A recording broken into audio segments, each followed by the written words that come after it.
So you're a writer, a showrunner, and a director. Could you tell me a little bit about how you got into all that and your upbringing?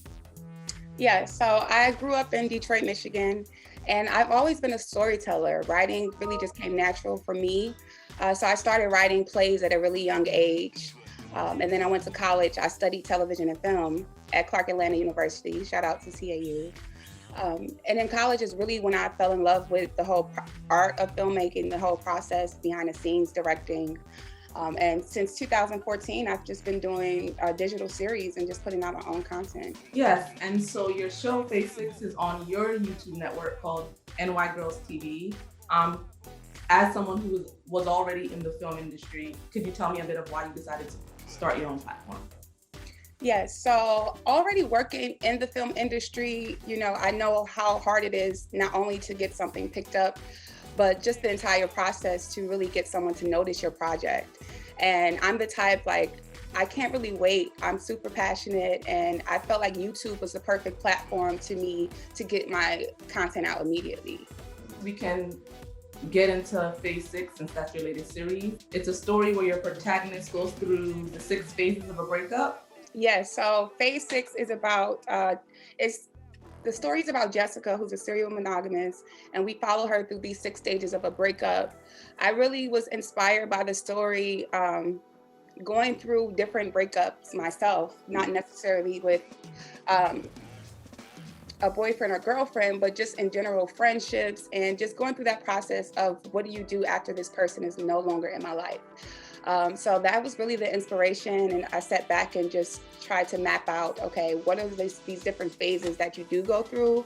And I chatted with a few friends and just came up with these 6 stages that I think everybody could find relatable. Though the tag of your network is a network for us and it's very LGBTQ centered, as a hetero person, watching it, I felt like it was very relatable. The family drama, the messy friendships, the annoying ex. So I was really into it. So was that purposeful in that I know you want to focus on representation for Black queer people? Was it intentional to kind of humanize the story, Jessica's story in that way? It was very intentional. I wanted Jessica to be relatable to everyone. And my primary audience is the LGBT community, but I think it's so important to tell stories that everyone can share. And that's the thing too, with even that I cater to the LGBT market, I think people take from the fact that we're all human and we all really go through those same dynamics. So I definitely wanted her to be so relatable. So I wanted to know, what is your process, right?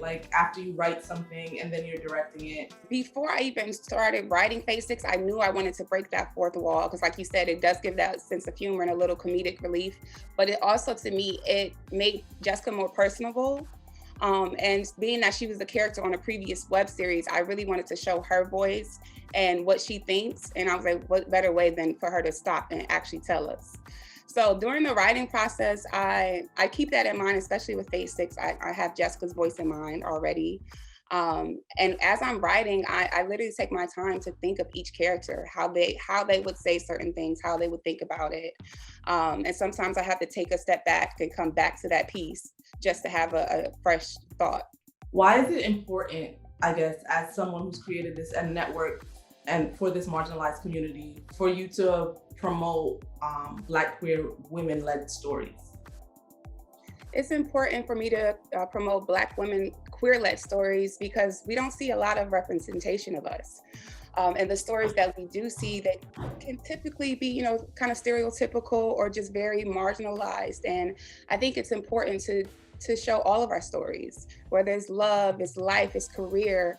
All of my series really touch on things that we all go through, but really showing that positive representation of someone in the queer community, I think is extremely important because I didn't see myself growing up on television.